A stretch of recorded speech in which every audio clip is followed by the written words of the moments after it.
When a god who ruled galaxies awakens in a world that doesn't know his name, even divinity feels small. The sky is too bright, the people too carefree, and nothing here obeys the laws he spent eternity enforcing. His power tears reality open, but the strongest man alive stops him with a single punch. What happens when absolute authority meets absolute indifference? The sky above City Z tore open at 14:37 local time, not with thunder or the scream of descending metal, but with a silence so profound that every living thing within 50 kilometers felt their hearts skip in unison. Then came the light. Gold and white and searing, a pillar that burned from ground to stratosphere, turning asphalt to glass and concrete to vapor in a perfect circle 200 meters wide. The Hero Association's continental sensors spiked past every known threshold. Seismographs registered nothing. Radiation detectors screamed and died. Every camera trained on the epicenter recorded only blinding static, and, when the light finally collapsed inward, folding into itself like a dying star, what remained was a crater and a figure standing at its heart. He was tall, impossibly so, naked to the waist and bleeding from wounds that wept light instead of blood. His skin was the color of old bronze, scarred and etched with symbols that moved when not observed directly. His eyes blazed gold, twin suns set in a face that was both ageless and ancient, beautiful and terrible in equal measure. No armor, no weapon, only presence, a gravitational weight that pressed against reality itself, bending the air into halos and making the ground beneath him hum with invisible power. He took one step forward, and the crater deepened. He exhaled, and 3 buildings 2 blocks away collapsed as if struck by an unseen fist. In the depths of the Hero Association headquarters, 70 stories beneath City A, Dr. Yusuke Kahori stared at telemetry that made no sense. His screens displayed atmospheric pressure anomalies that should have flattened the entire district. Gravitational distortions, electromagnetic cascades with no source, and something else, something his instruments had no name for, a field effect that his sensors could only describe as psychic interference, though such terminology had been relegated to crank science for decades. He reached for the emergency line. His hand trembled.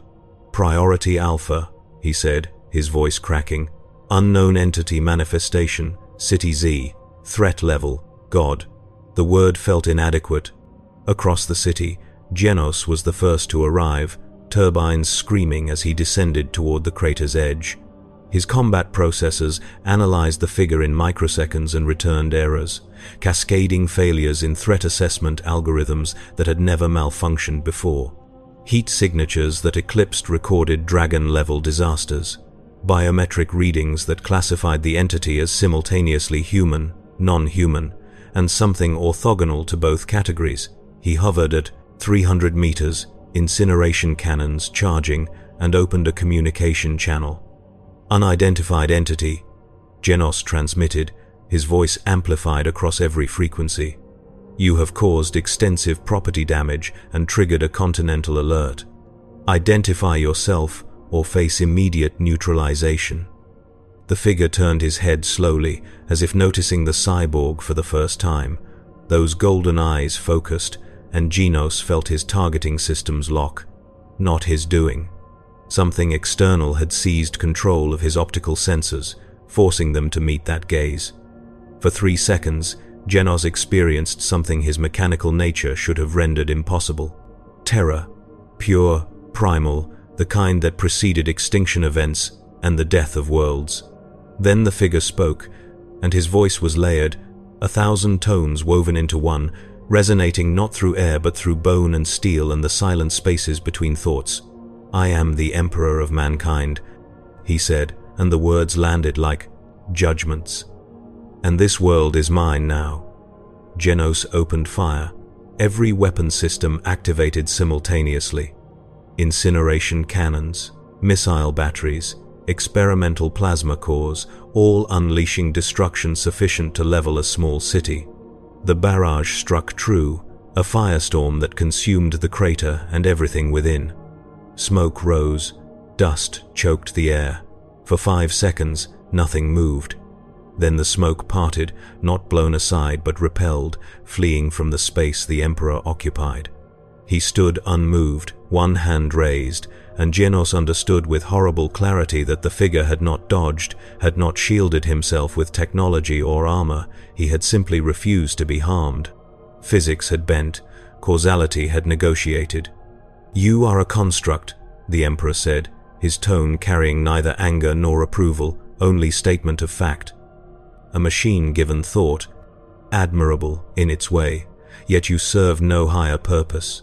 You fight without understanding why. Genos felt pressure building around him, an enfaller, invisible vice tightening on his chassis. Actuators groaned. Armor plating cracked. His right arm, the one housing his most powerful cannon, began to crumple inward, metal folding like paper under the grip of an unseen hand. He triggered emergency thrusters, attempting to escape, but the pressure followed, a sphere of crushing force that traveled with him. His systems screamed warnings, core temperature spiking, structural integrity compromised. He had 7 seconds before catastrophic failure. A fist crashed into the Emperor's jaw from the side, moving faster than Genos could track, and the pressure vanished instantly. The Emperor staggered, 1 step, 2, his head snapping back from the impact. Genos fell, turbines firing desperately to slow his descent, and crashed into rubble 200 meters away. Through failing optics, he saw who had struck the blow. Saitama stood between Genos and the Emperor, wearing his usual hero costume and an expression of mild confusion. His fist was still extended, knuckles smoking faintly from the friction of movement. "That was kind of mean," Saitama said, glancing at Genos. "He was just doing his job." The Emperor straightened slowly, one hand rising to touch his jaw. Golden blood, or something that resembled it, dripped from the corner of his mouth. He stared at Saitama with an intensity that seemed to drill through layers of reality, searching, analyzing, attempting to comprehend what manner of being could deliver such force with such casual ease. "Interesting," the Emperor said softly. "You possess no psychic imprint, no aura of power, no connection to the currents of fate or the architecture of destiny. Yet you struck me. How?" Saitama scratched his head. "I punched you." "Not complicated." The Emperor took a step closer. The ground beneath him fractured, cracks spreading outward in geometric patterns that hurt to observe. "I am the master of mankind, the anathema, forged in the fires of human will across 30,000 years of history. I have broken gods and reshaped worlds. I am psychic might incarnate. And you." He paused, eyes narrowing. "You are nothing. A void. A statistical impossibility wearing human skin." "Okay," Saitama said. He assumed a basic fighting stance, something he had learned from a martial arts manual years ago and rarely needed. "But if you're going to hurt people, I'm going to have to stop you." The Emperor smiled then, a terrible expression devoid of warmth. "Show me, then, Voidborn. Show me the limits of your impossibility." He moved, crossing 20 meters in the span between heartbeats, and drove his fist toward Saitama's chest. The air detonated. Shockwaves flattened everything within a 100-meter radius, tearing buildings from their foundations and hurling debris into low orbit. Saitama blocked with one hand, palm meeting knuckles, and the force transferred through him into the earth below. The crater doubled in size, triple, quadruple, seismic waves radiated across the continent.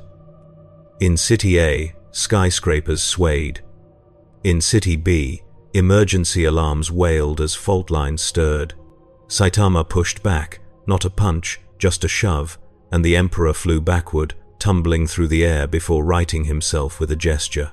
He hung suspended 30 meters up, breathing hard, eyes blazing brighter now, and Genos, struggling to his feet, realized with horror that the Emperor was not injured. He was excited. "Again," the Emperor commanded, and descended like a meteor.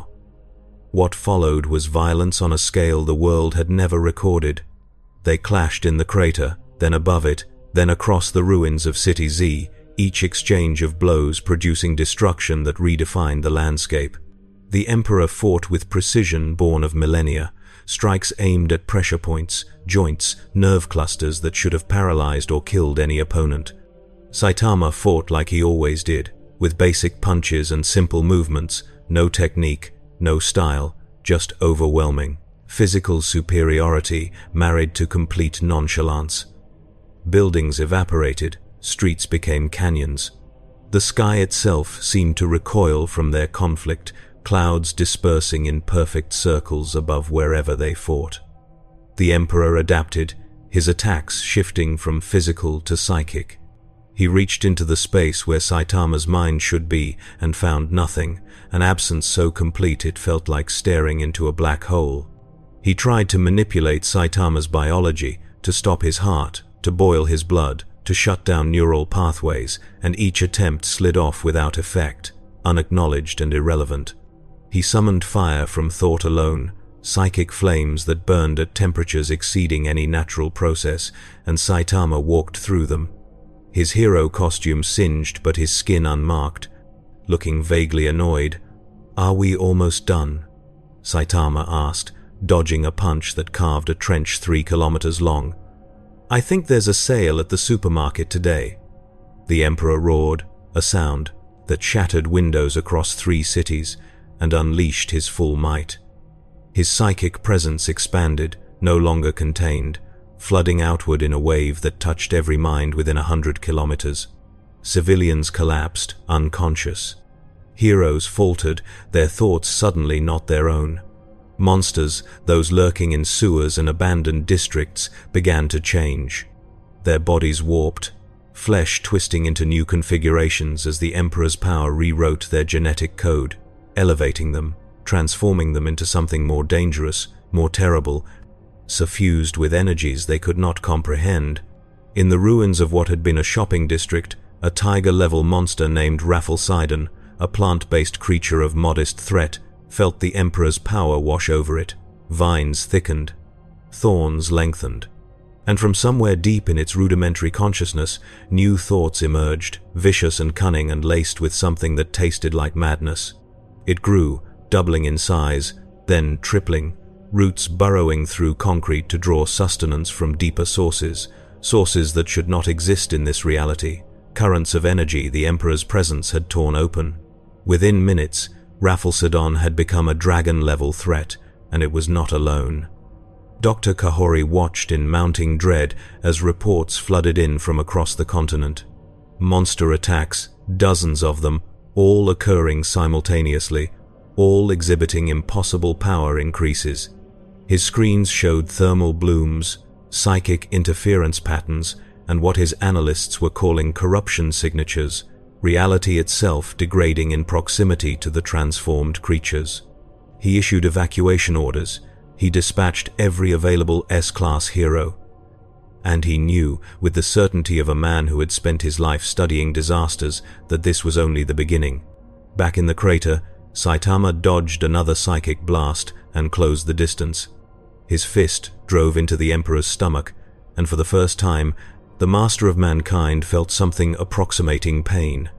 Real pain, not the phantom sensations of psychic warfare, but actual, physical damage. He coughed golden blood and staggered back, one hand pressed to his abdomen, and felt ribs that should have been metaphysically invulnerable begin to crack. "You are more than you appear," the Emperor gasped, his voice strained. "More than physics allows." "What are you?" Saitama shrugged.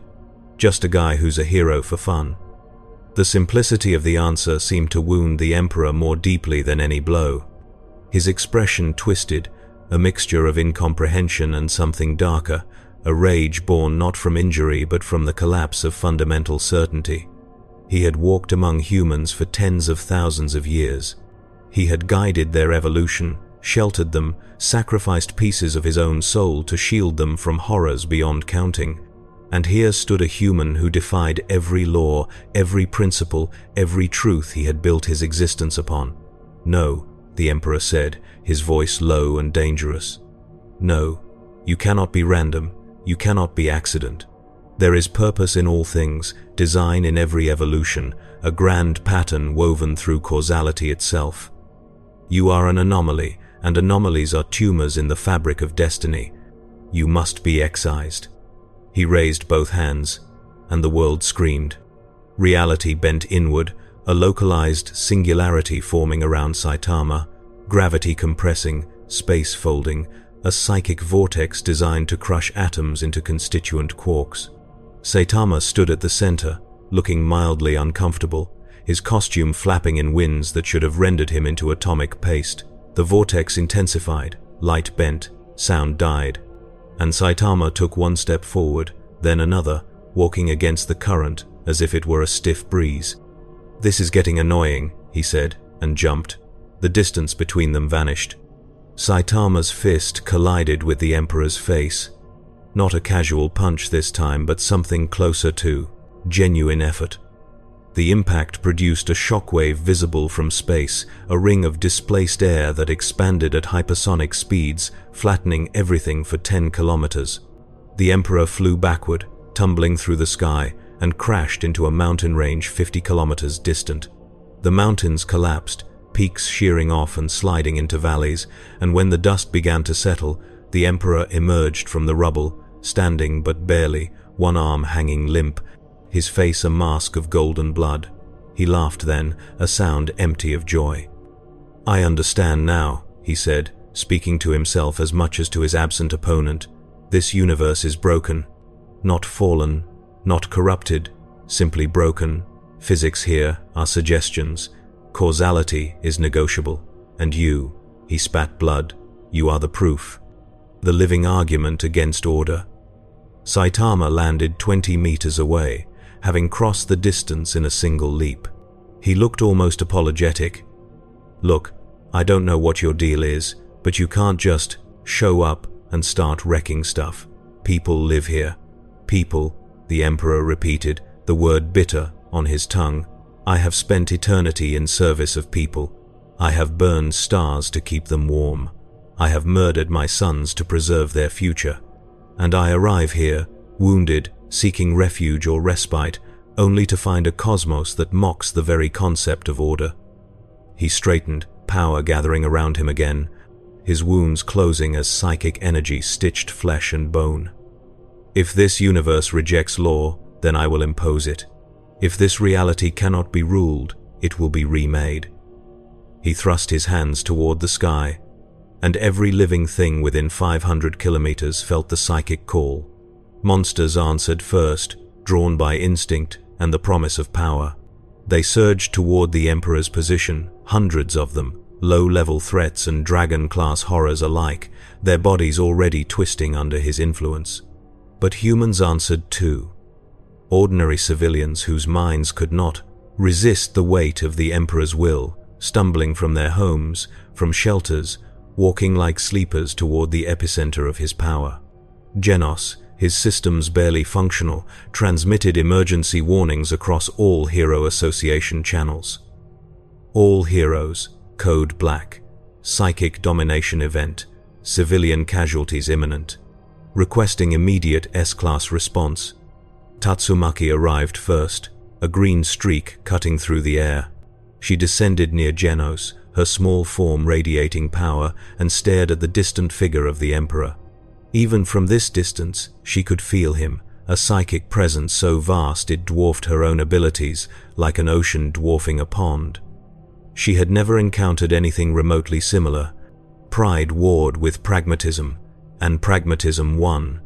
"Cyborg," she said, not looking at Genos. "Tell me everything." While Genos briefed Tatsumaki, Saitama walked toward the advancing horde of monsters. They came at him in waves, their bodies warped and enhanced, some bearing multiple heads, others wreathed in flames that burned without fuel, still others moving through dimensions, phasing in and out of visibility. Saitama punched them. One at a time, methodically, each strike precise and lethal.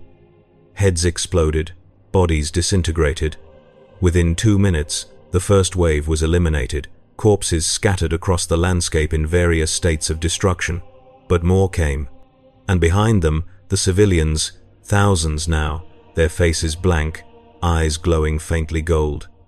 Saitama stopped. He could punch monsters all day without hesitation, but civilians were different. He looked back toward where Tatsumaki hovered and shouted, "Little Tornado Lady, can you stop the people?" Tatsumaki scowled at the nickname but understood the urgency. She extended her power, a green aura enveloping hundreds of civilians at once, lifting them gently, carefully, holding them in place with telekinetic fields. The strain was immediate. The Emperor's influence fought her control, a constant pressure that turned what should have been simple manipulation into a battle of wills. Sweat beaded on her forehead, blood trickled from her nose. "I can't hold them all," she said through gritted teeth. "There are too many." From the Hero Association headquarters, Dr. Kahori coordinated the response. Bang and Bomb arrived to assist with civilian evacuation, their martial arts proving effective at disabling mind-controlled citizens without lethal force. Atomic Samurai and his disciples formed a perimeter, cutting down monsters that slipped past Saitama. Metal Bat, Child Emperor, and Zombie Man converged on secondary hotspots, areas where the Emperor's influence had spawned pockets of concentrated monster activity. Each hero fought brilliantly, pushing their abilities to the limit, and each realized, with growing horror, that they were losing. The Emperor stood at the center of the storm, arms spread wide, and drew power from sources this universe could not name. The boundary between dimensions thinned in his presence. Energies that had no right to exist here, psychic currents from a reality governed by different laws, began to bleed through. The sky above City Z darkened, not with clouds but with something else, a roiling purple-black miasma that hurt to perceive. Shapes moved within it, half-formed and hungry. Saitama looked up at the darkening sky and frowned. "That looks bad." He leaped, not toward the Emperor but toward the sky itself, fist cocked back. At the apex of his jump, 50,000 meters up, he punched.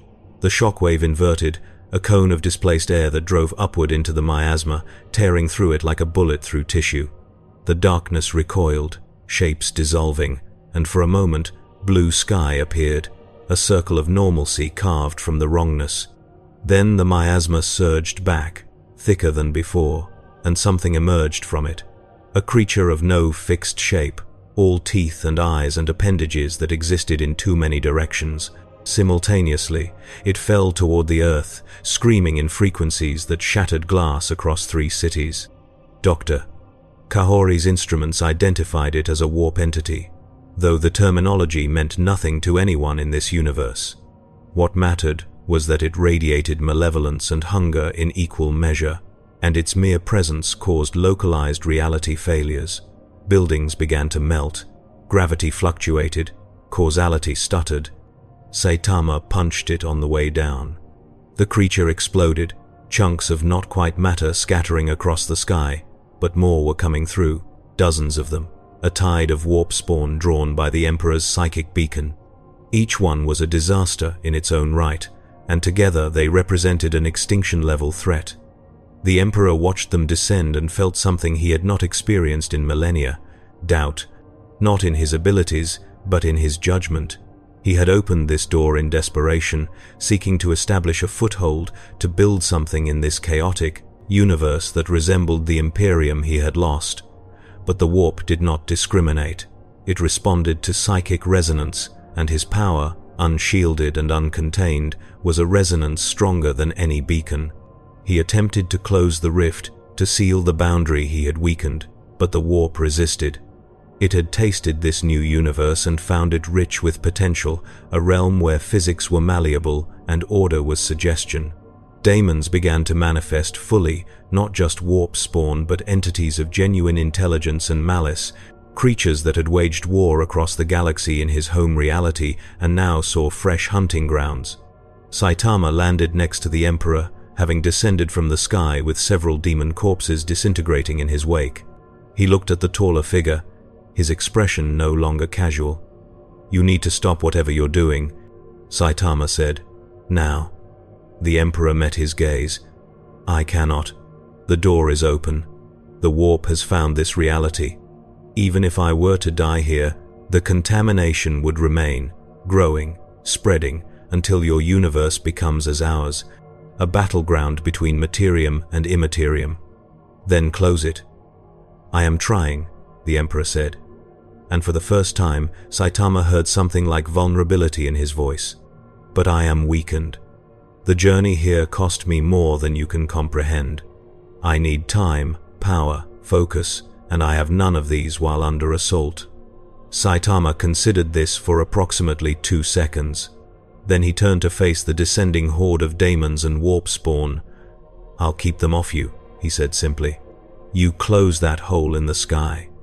The Emperor stared at him, this impossible creature who defied every law of existence, and felt something shift in his understanding. Perhaps order and chaos were not the only axes upon which power could be measured. Perhaps, in a universe broken enough, strength itself could become its own form of law. "Very well," the Emperor said, and sat down cross-legged in the rubble.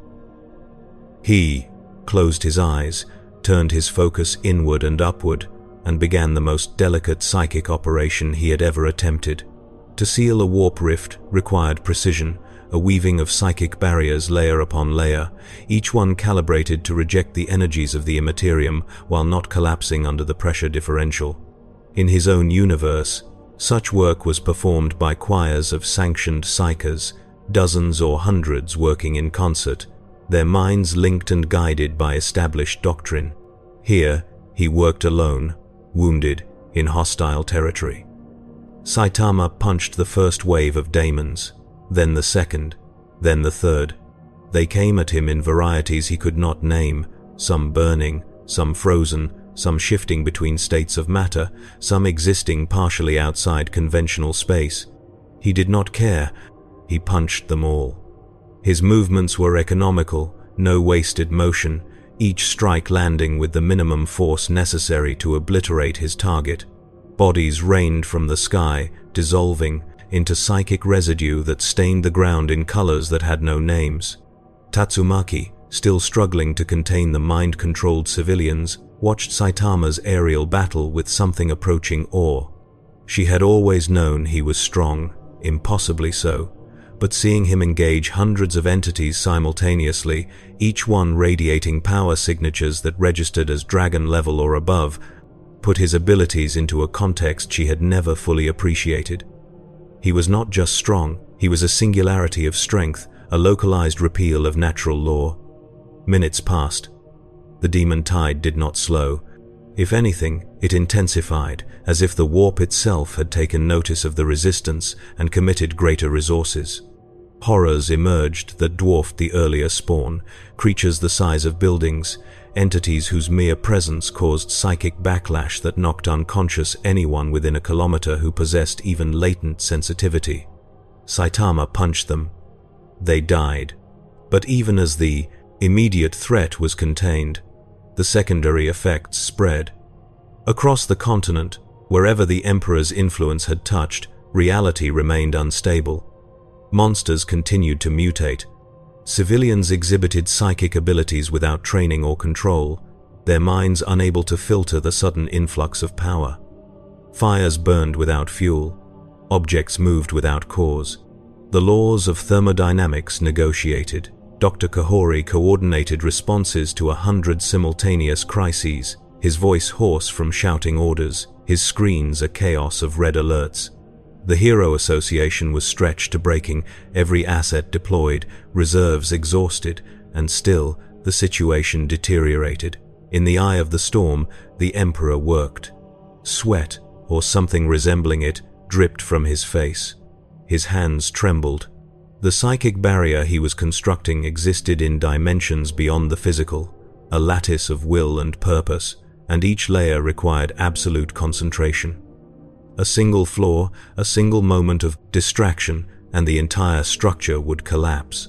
He heard the battle raging around him, felt Saitama's impossible presence as a void that moved through the demon hordes like a shark through water, and marveled at the paradox. The strongest being he had encountered in 2 universes, and it possessed not an ounce of psychic potential. The barrier reached critical mass. The Emperor opened his eyes, now blazing so bright they cast shadows at noon, and spoke a word that was not sound but pure psychic imperative. The word meant close, or perhaps begun, or maybe simply no, but its meaning transcended language. The warp rift convulsed, the miasma recoiled, and slowly, agonizingly, the tear in reality began to seal. Daemons, still in transit, shrieked as the passageway collapsed on them, their forms shredded between dimensions. Those already through found themselves cut off, stranded in a universe whose physical laws they could not fully manipulate. Saitama punched the stragglers, methodically clearing the sky, and within 10 minutes, the last daemon fell, its body dissolving into psychic vapor that smelled of ozone and burning brass. The rift closed with a sound like a wound healing, and the unnatural darkness lifted. Blue sky returned. Sunlight felt warm again instead of oppressive. The Emperor slumped forward, catching himself with one hand, his body trembling from exertion. He had done it. The immediate crisis was averted. But the cost would linger. Saitama landed next to him, not even breathing hard. "Is it done?" "The rift is sealed," the Emperor said, his voice weak. "But the contamination remains. This world has been touched by the warp. That touch will spread, slowly perhaps, but inevitably. Monsters will continue to exhibit anomalous power increases. Humans with psychic potential will awaken, unguided and dangerous. And somewhere, in the dark places of this world, entities will gather strength, fragments of daemonic essence that survived the closure. Can you fix it?"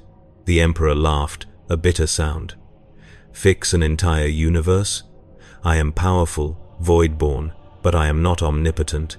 The damage is done. The best I can offer is mitigation, guidance. If this world will accept it." "That depends," said a voice from above.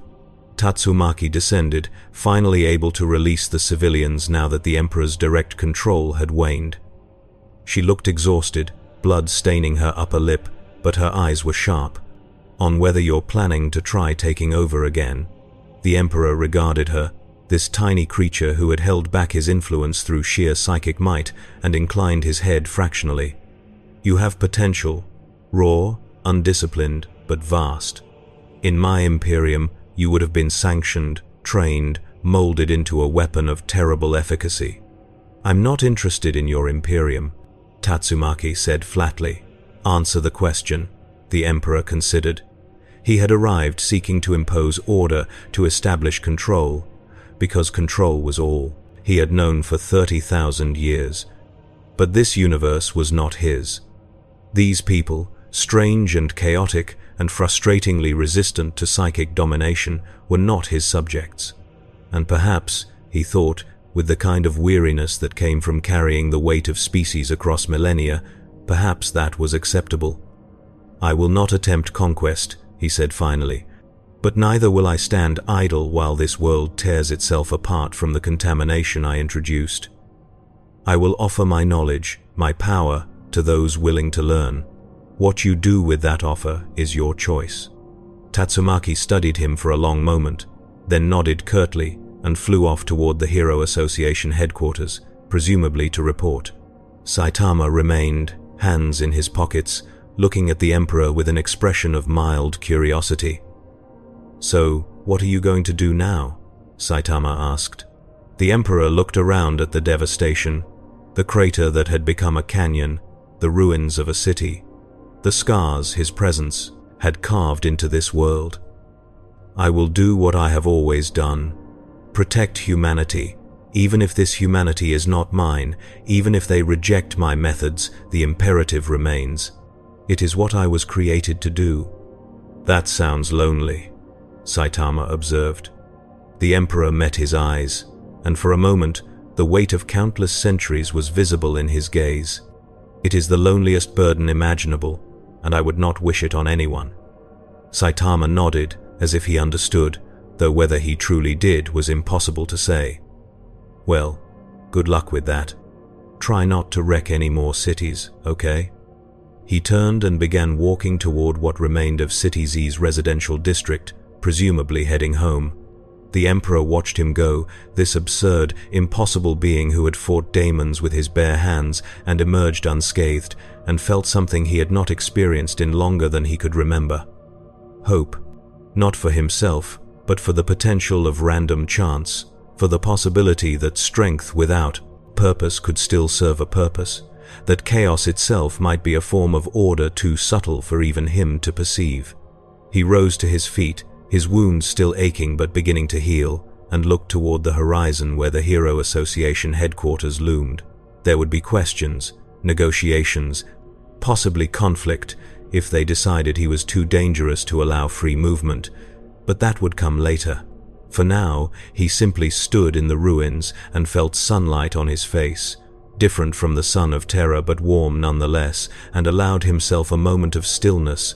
The moment ended when his psychic senses detected movement, not daemons this time, but something else, something native to this universe yet transformed by his influence. He turned, and from the rubble emerged a creature that had once been a low-level monster, perhaps a wolf mutation or a failed experiment.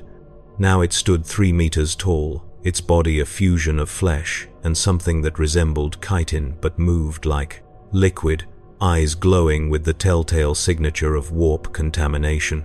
It looked at the Emperor with intelligence it should not possess, and spoke in a voice that layered multiple tones. "Father," it said, and the word was both question and accusation. The Emperor closed his eyes briefly. Of course. The warp did not create, it corrupted, elevated, twisted, and his psychic presence, unshielded during his arrival, had served as a catalyst, a mutagen that infected this world's native threats. This creature before him was his responsibility, his sin made manifest. "I am not your father," the Emperor said quietly, "but I am responsible for what you have become." The creature tilted its head, a disturbingly human gesture. "The voices say otherwise. They whisper that you are the anathema, the one who denied them, and yet you reek of their touch.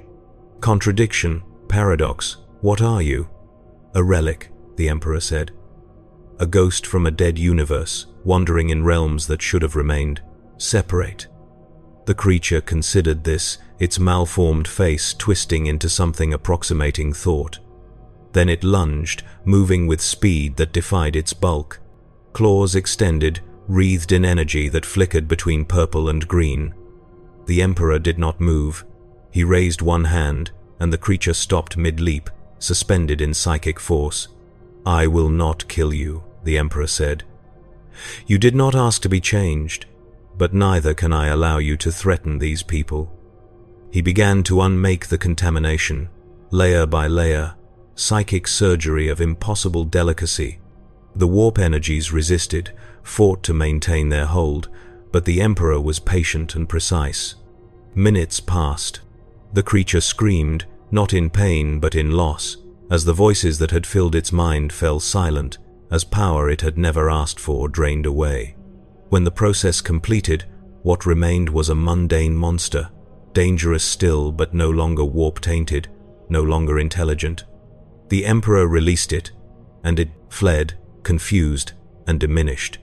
He repeated the process 17 more times over the next 3 hours, seeking out contaminated monsters within a 100-kilometer radius and purging them. Each purging cost him, draining reserves he could ill afford to spend, but the alternative was unthinkable. He would not allow this universe to fall to corruption because of his carelessness. By the time he finished, the sun was setting, painting the ruins in shades of red and gold. The Emperor found a relatively intact building, an apartment complex that had somehow survived the battle, and climbed to its roof. From there, he could see the full extent of the destruction. Square kilometers reduced to rubble, fires still burning in isolated pockets, emergency vehicles moving through the devastation like ants, their lights flashing in the gathering dark. He sat, legs crossed, and turned his attention inward. The wounds he had arrived with, wounds dealt by forces from his home reality, still bled, light. He would need time to heal, resources to rebuild his strength, but more than that, he would need purpose. The Imperium was gone, lost beyond dimensional barriers he could not cross. His sons, loyal and traitor alike, were beyond his reach. The Great Crusade, the heresy, the 10,000 years of stagnant warfare, all of it rendered irrelevant by his exile to this strange, chaotic universe. So what remained? What purpose could the master of mankind serve in a world that had no need of masters? The answer came not from logic but from instinct, from the core of what he had been before he became a god, when he was merely a man who dreamed of guiding humanity toward apotheosis. He would teach. He would share knowledge. He would prepare this world for the contamination he had introduced and ensure that when the warp truly noticed this universe, as it inevitably would, there would be defenders capable of resistance. It was not the grand vision he had carried for millennia, but perhaps that was appropriate.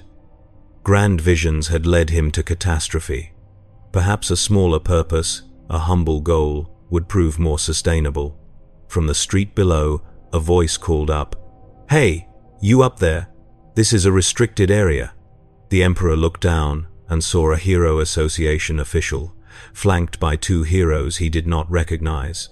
He could have reached out psychically, dominated their minds, made them forget they had seen him.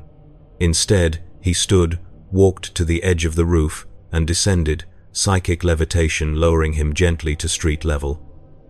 "I am aware," the Emperor said, meeting the official's frightened gaze. "I was surveying the damage. I have stabilized the immediate warp contamination, but monitoring will be required for the next several weeks." The official blinked, clearly not understanding half the words but recognizing authority when he heard it. "You're the one who caused all this." "I am responsible," the Emperor confirmed, "and I will assist in remediation efforts, if your Hero Association is willing to coordinate." One of the heroes, a young woman with electricity crackling around her fists, stepped forward aggressively. "Why should we trust you? You nearly destroyed the entire city." "You should not trust me," the Emperor said calmly. "Trust must be earned. I offer only competence and commitment. Your world faces a threat it does not yet understand, and I possess knowledge that may prove crucial to its survival. The choice of whether to accept this aid belongs to your superiors, not to me." The official fumbled for a radio, transmitted a hurried report, and within minutes a larger response arrived. Military vehicles, more heroes, analysts with equipment designed to measure exotic energy signatures. The Emperor submitted to their examinations, their questions, their poorly concealed hostility, and answered with patience that surprised even himself. By dawn, a tentative agreement had been reached. The Emperor would submit to observation, would make no aggressive moves, would share information about the warp contamination and its potential mitigation. In exchange, the Hero Association would provide resources, access to their databases, and a limited degree of autonomy. It was not trust, but it was a beginning. Dr. Kahori oversaw the initial containment, though the term felt absurd when applied to a being who could level cities with thought alone. He met the Emperor in a reinforced observation chamber deep beneath Hero Association headquarters, separated by 3 meters of psychically shielded glass. "You understand, Doctor," Kahori said, his voice transmitted through speakers, "that this arrangement is provisional, one misstep, one hint that you're trying to dominate or control, and we will respond with overwhelming force." The Emperor, seated in the chamber wearing simple clothing provided by the association, inclined his head. "I understand, and I acknowledge your skepticism is justified. I arrived in your world with poor judgment and poorer control. The contamination I introduced will be my responsibility to contain. Tell me about this contamination," Dr. Kahori said, bringing up holographic displays that showed psychic energy readings from across the continent. "We're detecting anomalies in 7 cities. Monsters exhibiting impossible abilities, civilians reporting voices, visions. What did you do to us?" The Emperor gazed at the data, parsing it with practiced efficiency. "I weakened the barrier between your material reality and what my people call the warp, the immaterium, the realm of souls and thought given form. It is a dimension of psychic energy, infinite and hostile, inhabited by entities that prey upon consciousness. My presence, unshielded and desperate, acted as a beacon. The contamination you observe is psychic bleed, residual energies that transform whatever they touch. Can it be reversed? No, the Emperor said, and watched Dr. Kahori's face pale. But it can be contained, managed. In my universe, humanity has waged war against warp incursion for 15,000 years. We developed protocols, technologies, doctrines. These can be adapted to your world's unique conditions. Dr. Kahori leaned back, processing. Why should I believe any of this? For all I know, you're a monster yourself, telling us stories to lower our guard. You should not believe me based on my word, the Emperor said. Believe me based on results. Give me access to one of your contaminated zones. Let me demonstrate mitigation techniques. Judge my intentions by my actions. The proposal was debated for 3 days at the highest levels of the Hero Association. Arguments raged. Some advocated for immediate execution, though no one could articulate how such execution might be accomplished. Others proposed indefinite containment. A minority, led by Dr. Kahori and backed by pragmatic analysts who recognized the scale of the threat, argued for conditional cooperation. Eventually, pragmatism won. The Emperor was granted supervised access to a contaminated zone in the ruins of City Q, an industrial district where a cluster of transformed monsters had established what analysts were calling a corruption nest. The creatures were not merely hostile, but were exhibiting coordinated behavior, as if guided by a hive intelligence, and their presence was causing localized reality distortions that made conventional hero intervention difficult. The Emperor arrived accompanied by a full S-class response team. Bang, Atomic Samurai, Genos, and Tatsumaki formed the perimeter while the Emperor approached the nest. He walked calmly through streets that twisted underfoot, past buildings that phased in and out of solidity, toward a warehouse at the epicenter where psychic readings peaked. The warehouse interior was nightmare made manifest. Flesh covered the walls, pulsing with unnatural life. Eyes opened and closed in random surfaces. Tendrils of something between meat and energy writhed across the floor. At the center, 5 monsters had fused into a single mass, their individual bodies subsumed into a gestalt entity that radiated malevolence and a primitive, hungry intelligence. The Emperor faced it without hesitation. He extended his will not to dominate but to sever, cutting the psychic connections that bound the fusion together. The gestalt entity screamed, a sound that existed in dimensions beyond the audible, and lashed out with tendrils that moved through multiple axes simultaneously. The Emperor burned them away with psychic fire, then began the delicate work of unmaking. It took 6 hours. The S-class heroes watched in silence as the Emperor systematically purged warp contamination, layer by layer, until what remained were 5 ordinary monsters, separated and disoriented. Atomic Samurai dispatched them with quick strikes, and the warehouse, freed from corruption, collapsed into mundane rubble. The Emperor emerged exhausted, his face drawn but expression calm. He nodded to Dr. Kahori, who monitored via drone. "The nest is purged," the Emperor reported. "Local reality will stabilize within 48 hours. No permanent damage." Dr. Kahori reviewed the data, confirmed the psychic readings had normalized, and felt a knot in his chest loosen slightly. "How many more of these are there?" 16 confirmed nests, the Emperor said. "Perhaps 20 smaller contamination sites. It will take weeks to address them all, and I cannot do it alone. I will need assistance, humans with psychic potential who can be trained to recognize and contain warp energy. We don't have people like that." "You do," the Emperor corrected. "They simply have not been identified or trained. Your psychic Tatsumaki is the most obvious example, but there are others, latent sensitives scattered throughout your population. I can teach them, if you allow it." The proposal sparked another round of debate. but the success of the nest purging had shifted the state. Balance. Within a week, the Emperor had been granted limited autonomy and assigned a facility in City A, a repurposed research laboratory where he could establish what he termed a Schola Psychana, a school for psychic training. Volunteers were few at first, mostly desperate individuals who had begun manifesting uncontrolled abilities following the initial contamination. The Emperor assessed each one, measuring their potential, their resilience, their capacity for the discipline that psychic manipulation required. Of the first 20 candidates, he accepted 5.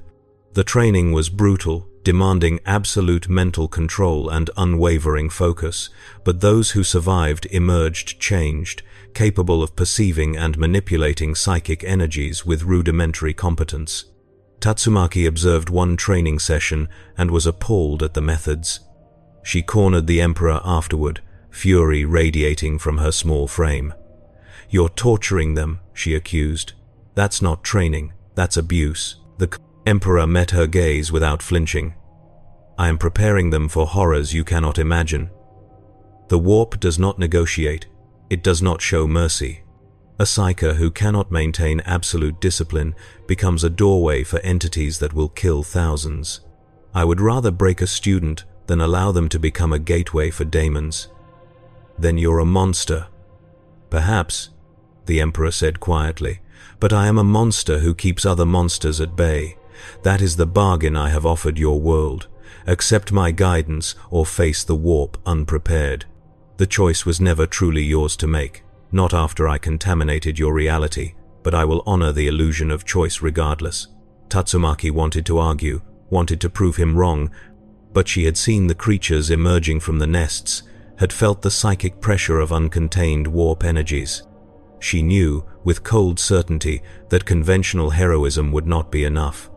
So she swallowed her anger and made a different choice. "Teach me," she said. "Teach me your methods. If I understand them, I can judge whether they're necessary or just cruelty wearing necessity's mask." The Emperor studied her for a long moment, then nodded. "Very well, but understand this. The training will not be adjusted for your sensibilities. You will face the same trials as any other student, and you will endure or break. There is no middle ground." Tatsumaki's training began the next day. It was unlike anything she had experienced. Her psychic power, vast and undisciplined, was stripped down to fundamentals. The Emperor taught her to perceive the warp not as a source of power, but as a hostile environment that required constant vigilance. He showed her techniques for shielding her mind, for recognizing demonic influence, for severing psychic connections cleanly and without collateral damage. She hated him for it. Hated the cold precision of his instruction, the way he pushed her past what she thought were her limits, the absolute refusal to offer praise or comfort. But she also learned. Within 3 weeks, she could sense warp contamination at ranges that had previously been impossible. Within 6, she could purge minor corruption without the Emperor's direct supervision. Other S-class heroes took notice. Bang requested instruction in mental discipline techniques, adapting them to his martial arts philosophy. Child Emperor sought to understand the theoretical framework underlying warp physics, hoping to develop technological countermeasures. Even Saitama, though he never formally trained, would occasionally appear at the facility, drawn by curiosity or boredom, and his presence alone seemed to stabilize psychic turbulence in ways the Emperor could not explain. Months passed. The contamination nests were systematically eliminated. Psychic training programs expanded. The Hero Association, initially hostile, gradually came to rely on the Emperor's expertise. He became, against all expectation, an asset, not trusted, never fully, accepted, but recognized as necessary. Yet the Emperor himself felt the weight of his exile more keenly with each passing day. This world was not his. These people, for all their potential, were not the Imperium. He had spent 30,000 years guiding humanity toward a singular vision, and now that vision was ashes, replaced by a provisional existence as advisor and teacher to a civilization that would never share his dream. He stood on the roof of his facility one night, months after his arrival, and stared at stars that were not the stars of Terra. Somewhere, in a universe he could no longer reach, his Imperium still fought. His sons still warred. Humanity still suffered under the weight of gods and demons, and he was here, exiled, purposeless despite his efforts to build new purpose. A presence appeared beside him. Not Saitama this time, but Genos, the cyborg who had been among the first to confront him. "You seem troubled," Genos observed, his optical sensors reflecting starlight. "I am always troubled," the Emperor said. "It is the nature of consciousness to suffer." "Sensei says suffering is optional," Genos offered. "He says most problems are only problems because we think about them too much." The Emperor almost smiled. "Your sensei is either a fool or the wisest being I have encountered. I have not determined which." "Perhaps both," Genos suggested. "He often seems foolish, yet he solves problems I cannot, including you. He did not solve me. He merely stopped me from making a catastrophic error. Is that not the same thing?" The Emperor considered. "Perhaps it is. In which case, your sensei accomplished in minutes what I have failed to achieve in millennia." A humbling thought. They stood in silence for a time, man and machine, and something that was neither, watching a world spin beneath alien stars. Finally, Genos spoke again. "Will you ever return to your universe?" "I do not know," the Emperor admitted. "The means of my arrival were catastrophic. Reproducing them intentionally may be impossible, and even if I could return, I am uncertain whether I should. The Imperium I built has become a monument to my failures. Perhaps it is better served by my absence." "That sounds like despair." "It is realism," the Emperor corrected, but even as he said it, he wondered if the cyborg might be right. When had realism become indistinguishable from surrender? The question haunted him through the weeks that followed. He continued his work, purging contamination, training psychers, advising the Hero Association on defensive protocols. But a part of him, the part that had once dreamed of human apotheosis, had grown quiet, uncertain. Then came the signal. It arrived during a routine psychic scan, a fluctuation in warp energies at the edge of his detection range. Minor, easily dismissed, except for one detail. The signature was familiar. Not identical to anything from his universe, but resonant with it, as if something from the Imperium had found a way through the dimensional barrier, a message or a beacon or perhaps a weapon. The Emperor traced it to an abandoned research facility in the wasteland beyond City Z. He went alone, without informing the Hero Association, driven by a desperate hope he could not articulate.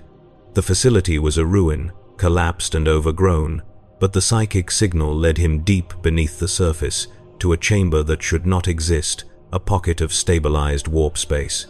At the chamber's center hung a fragment.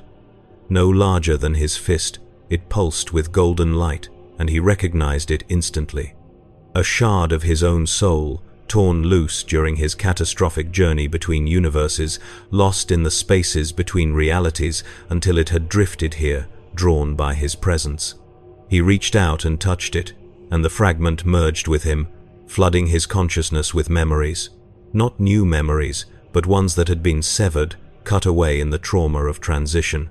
He saw the final battle that had cast him here, saw the Chaos Gods converging, saw his own desperate gambit to escape, the psychic detonation that had shattered reality itself and hurled him into the void between universes. And he saw the consequence. The Imperium, already strained to breaking, tearing itself apart in his absence. Primarchs returning only to find no father to guide them. Factions warring, worlds burning. Everything he had built, collapsing without his hand upon the throne.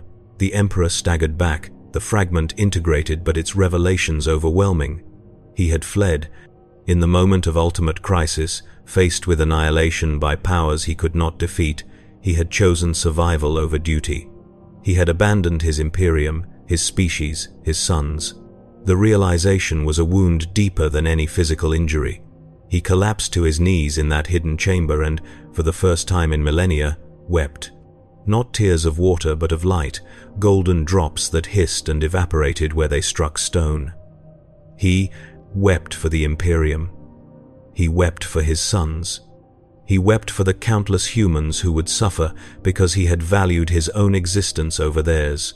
And when the tears finally stopped, when the chamber was silent except for his ragged breathing, he made a decision. He would return. Regardless of cost, regardless of probability, he would find a way back to his universe. Not to reclaim his throne, not to rebuild the Imperium in his image, but to face the consequences of his flight. To stand before his sons and his people and accept judgment. But first, he would fulfill his obligations here. He had contaminated this world. He had trained its defenders. He would not compound one abandonment with another. He would stay until the warp threat was contained, until this universe could defend itself, and only then would he seek passage home. The Emperor emerged from the facility as dawn broke, his resolve hardened, his purpose clarified. Dr. Kahori, monitoring his movements via satellite, noted the change immediately. Something in the Emperor's bearing had shifted, a weight lifted, or perhaps accepted. That evening, the Emperor called a meeting with the Senior Hero Association staff and the S-Class heroes who had worked most closely with him. He stood before them in the reinforced briefing chamber and spoke with a clarity that left no room for misinterpretation. "I will be leaving," he said without preamble. "Not today, not this month, but within the year. I have obligations in my home universe that I abandoned in a moment of cowardice. I will return to face them." The room erupted in questions, protests, demands for clarification. The Emperor waited for silence, then continued, "Before I depart, I will ensure your world has the knowledge and infrastructure to manage warp contamination independently. The training protocols will be codified. The containment technologies will be documented. You will not be defenseless in my absence."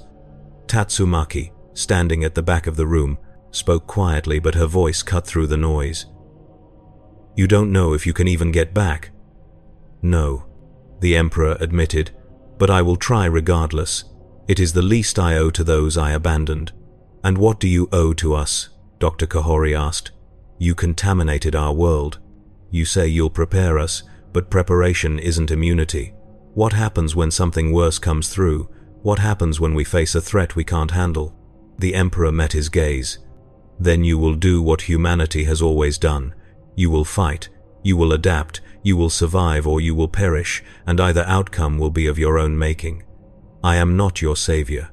I am simply a guide, offering tools and knowledge. What you do with them is your decision." The meeting concluded without consensus, but the Emperor had not sought approval.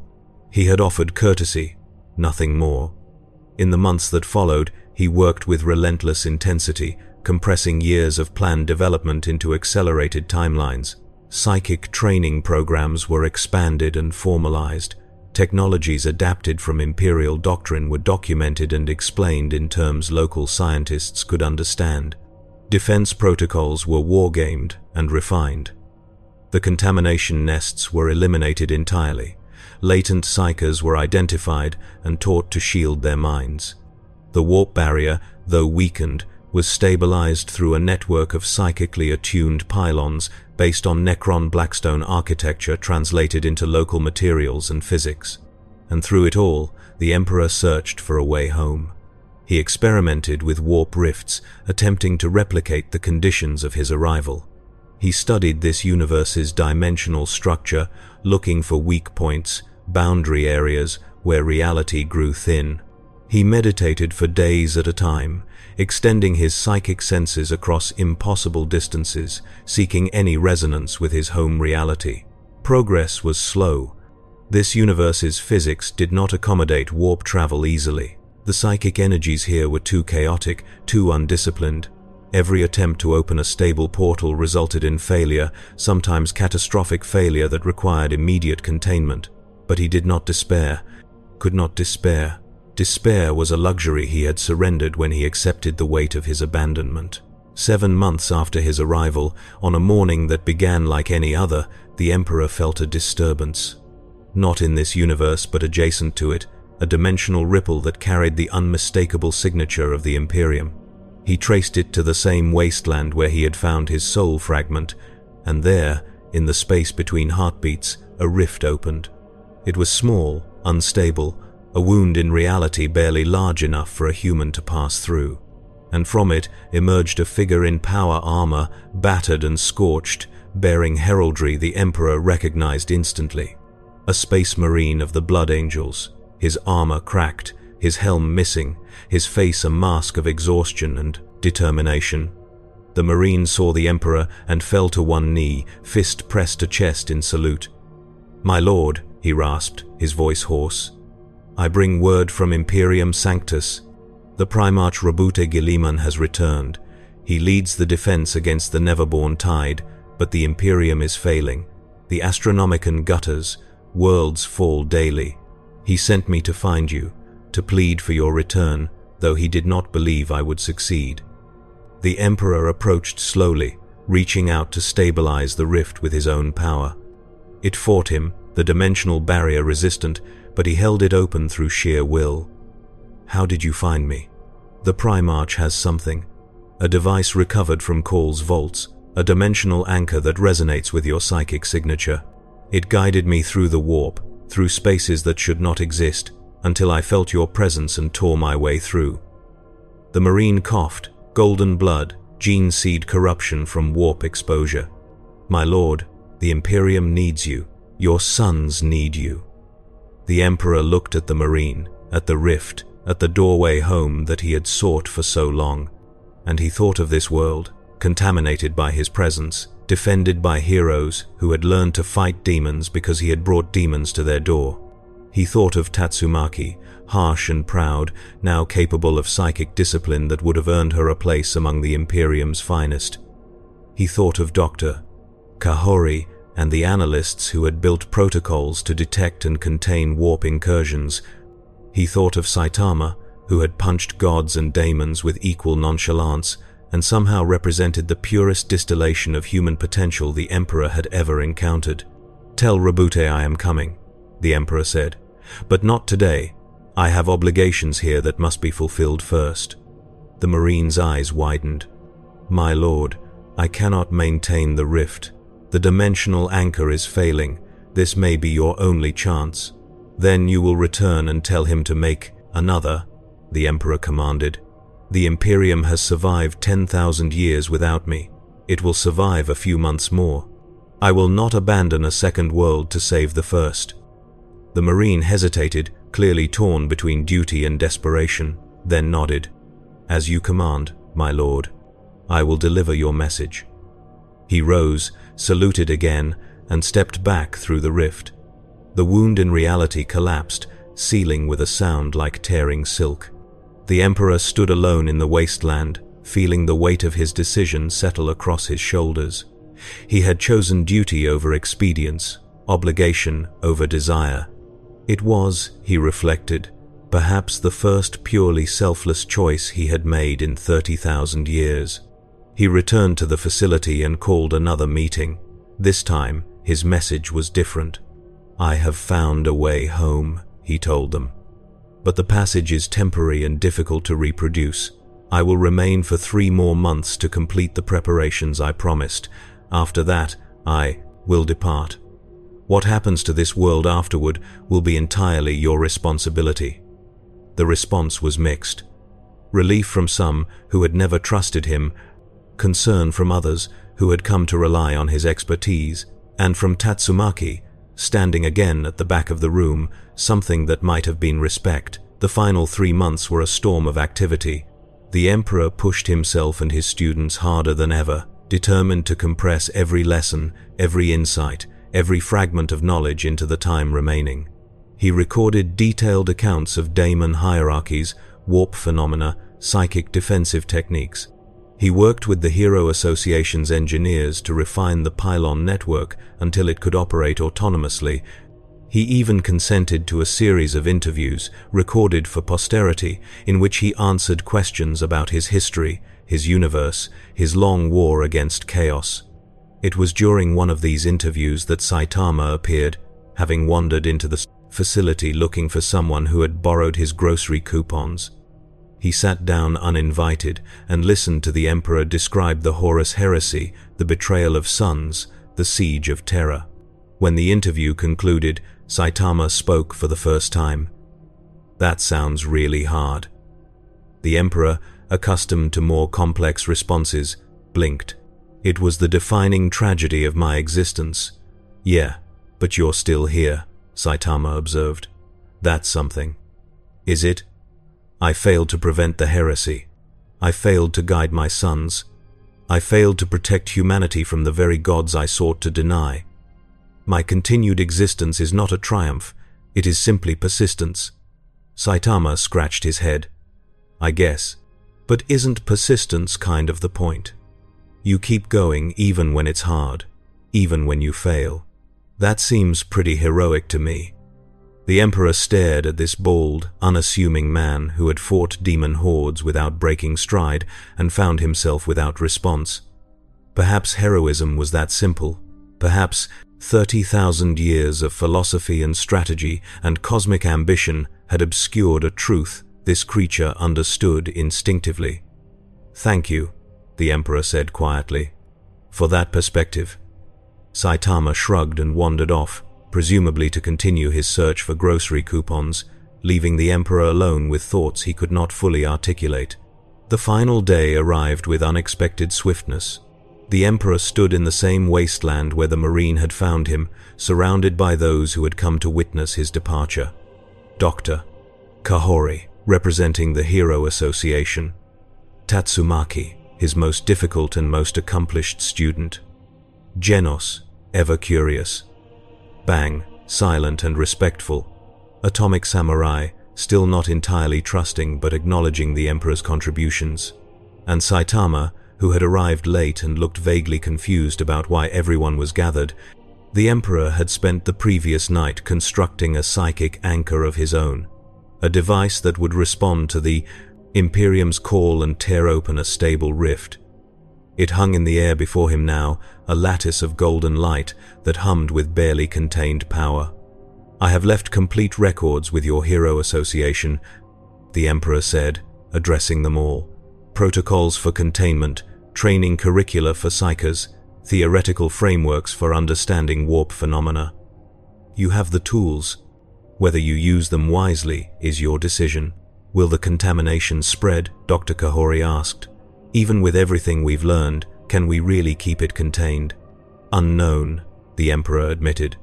"The warp is infinite and patient. It will test your defenses, probe for weaknesses, exploit any failure. But I have faith, not in destiny or cosmic design, but in human stubbornness. You will endure because you refuse to do otherwise." He activated the anchor. Space tore, not violently but with surgical precision, opening a corridor of golden light that led to somewhere else, somewhere distant beyond mortal comprehension. Through it, faintly, they could hear sounds, war, screams, the chanting of prayers and the roar of bolter fire. The Imperium, besieged but unbowed. The Emperor turned to face them one final time. "Protect each other, trust in your strength, and remember that chaos, for all its power, cannot stand against unified will. That is the only wisdom I possess worth sharing." He stepped toward the rift, then paused. Saitama had raised his hand, like a student with a question. "Yeah?" the Emperor said. "If you ever come back," Saitama said, "try not to blow up any cities. It makes a lot of paperwork for everyone." The Emperor actually smiled, a genuine expression, warm and brief. "I will endeavor to arrive more carefully next time." Then he stepped through the rift, and it collapsed behind him, sealing with a finality that left no doubt he was truly gone. The golden light faded. The wasteland returned to mundane emptiness, and those who remained stood in silence, processing what had occurred. "Well, Doctor," Kahori said eventually, "we have work to do." They dispersed, returning to their duties, to the ordinary chaos of defending a world from monsters and disasters and the occasional dimensional incursion. The Emperor's departure left a vacuum, but it was a vacuum they were prepared to fill. In the weeks that followed, reports filtered in from across the continent. Psychic phenomena, once terrifying and inexplicable, were being managed with competence and efficiency. Contamination sites were identified and purged before they could spawn nests. Latent psychers, detected through the protocols the Emperor had established, were brought in for training, and while the methods remained harsh, they were effective. Tatsumaki took over leadership of the psychic training program, tempering the Emperor's brutal efficiency with her own hard-earned understanding of balance.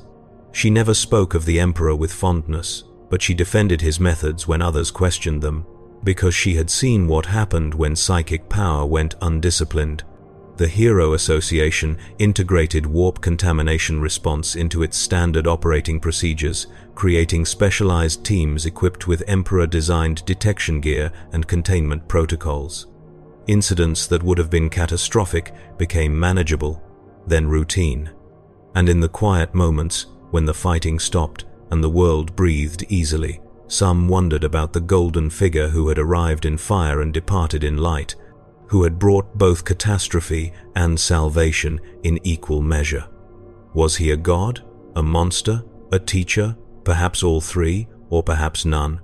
Perhaps he was simply what this broken universe needed, delivered at the right moment, and his departure was as necessary as his arrival. Saitama, when asked about the Emperor during a rare interview, gave his assessment with characteristic brevity. He was strong, Saitama said, not as strong as me, but pretty strong, and he seemed really stressed about stuff. I hope he's doing okay wherever he went. The reporter pressed for more details, but Saitama had already wandered off, distracted by a passing advertisement for discounted produce. In the Imperium, the Emperor emerged from the warp into a reality he barely recognized. The throne world burned. Daemons walked on terror. His custodians fought with desperate fury to hold the inner palace. And there, at the heart of the defense, stood Robute Guilliman, the Primarch he had once thought too rigid, now holding together an imperium that should have shattered centuries ago. Guilliman saw him and fell to his knees, tears streaming down his face. "Father, you returned." The Emperor approached, placed a hand on his son's shoulder, and pulled him to his feet. "I never should have left, and I carry the shame of that abandonment. But I am here now, and we will face what comes together." Around them, the Imperium fought and bled and held the line, as humanity had always done, as it would always do, in every universe, against every horror. The Emperor joined the battle, his power unleashed fully, no longer constrained by doubt or the burden of imposed order. He fought not as a god, but as a man who had learned, in a strange and broken universe, that strength was not the absence of failure, but the willingness to persist despite it. The fight would continue. It always did. But for the first time in millennia, the Emperor of mankind faced the future not with grim certainty, but with something approaching hope.